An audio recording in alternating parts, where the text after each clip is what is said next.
Hello children watching me at home. Today I'm going to read you a story, and the title of the story is In the Beginning. We all know that God is our Father and He loves us so much in a way that He created us. But do you know how He created us? Sit with me and follow along and find out how we all came to existence. My story begins that in the beginning, the world was not there. Imagine. There was no sun, there were no trees, there were no birds, there were no animals. The world was not there. Then what happens? Then God, who is our Father and the creator of the universe, created the earth and the heaven. On earth, God created the trees, the mountains that you see, and God created the animals and all the creatures that creep on the world. In heaven, up there, as you look up in the heaven, you will see the sun, you will see the moon at night, and you will see the little tiny stars shining so bright up in the sky. That is how God created heaven and earth. Twinkle, twinkle, little star, oh, I wonder what you are. Up above the world so high, like a diamond in the sky. Twinkle, twinkle, little stars, how I wonder what you are. So God created the stars, the sun, and the moon and placed them up in heaven. And on earth here, God created the animals, the zebra, the lion, the snake that crawls on the earth, even the little ants that sometimes can bite you and you feel, ouch, an ant. All those were created by God. God separated the waters from the dry lands, as we are living in the dry land together with the animals. In the water, God created the sea creatures. Some of them are fish, octopus, seahorse, hippo, and the crocodile.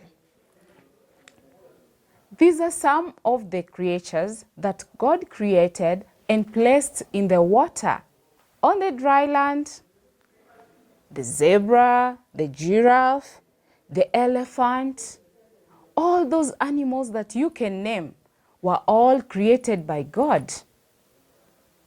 That is the story of creation.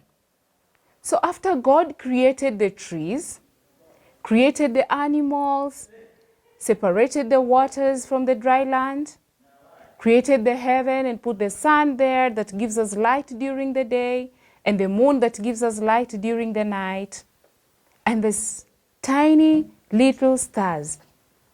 On the sixth day, God created man. And the first man to be created by God was called Adam. Adam was our first father. But Adam could not talk to the animals. He was alone. But he lived happily with the animals. But then God thought, how can he be alone? He needs a partner, someone he can talk to, laugh with. Like all of us, we need friends around us. We need people we can talk to. We need people we can share our goodies with. And that is how God created Eve, our mother. So our first daddy to be created was called Adam, and our first mommy to be created was Eve. So the first people to be created by God were Adam and Eve. and they are our descendants. We are the descendants of Adam and Eve. God placed them in a garden, and this garden was beautiful with flowers, trees, all sorts of fruits. They lived happily with the animals. We all are afraid of snakes. We all are afraid of lions. We all are afraid of hyenas because they can attack us.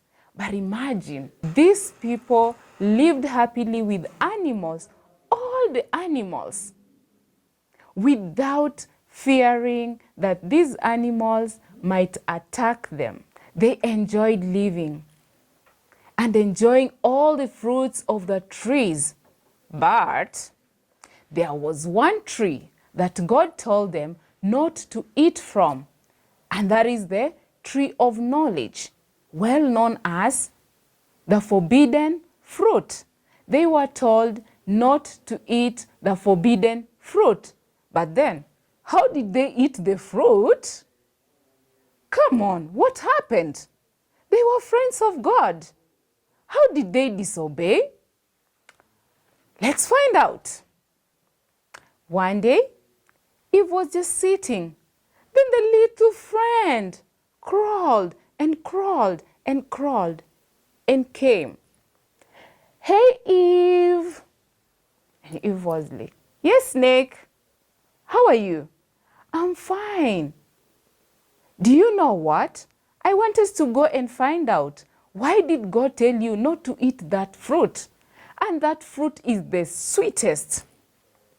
Eve said, no, go away. God told us not to eat that fruit. No, just try. It's the sweetest. When you eat it, my friend, you will want to eat it again and again. It is the sweetest fruit. Eve said, no, I'm not going to eat it because God told us not to eat from that tree. Then the snake again told, but you are my friend. Can I deceive you? Then Eve said, yes, we are friends. But no, God said, and he said, no, just come and try. And then Eve said, now, you have really insisted. Let me come with you. They went. She picked the fruit, and when she tasted it, it was wow, so delicious that she could not believe that this was just a fruit in the same garden where they are living in.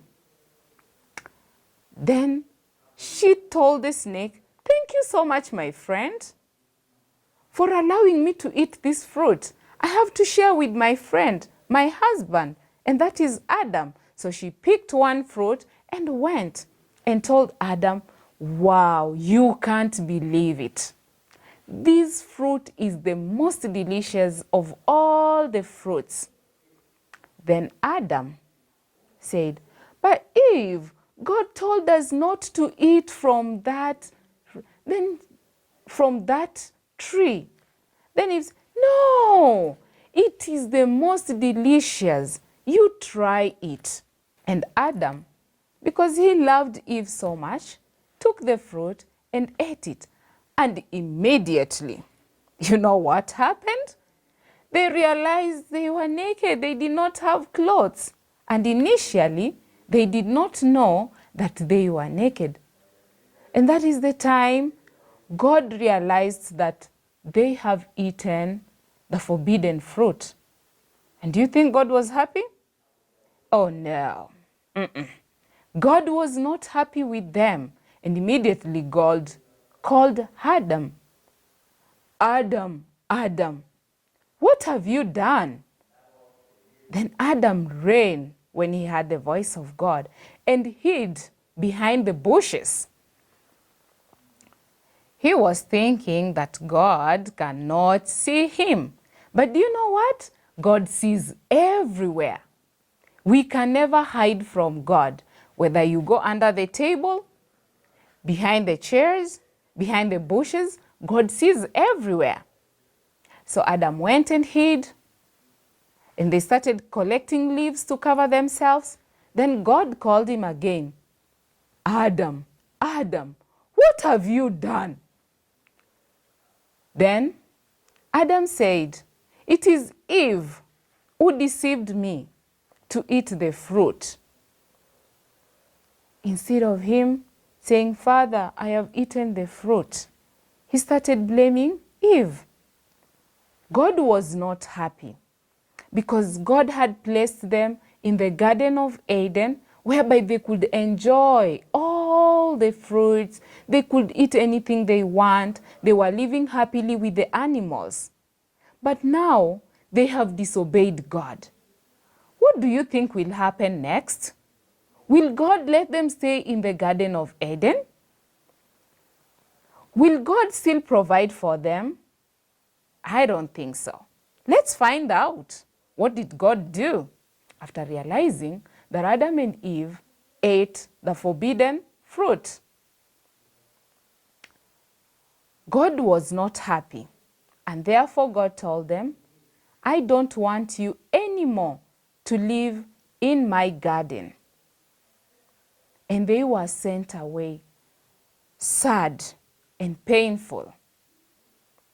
They were used to enjoying all the pleasantries, all the fruits.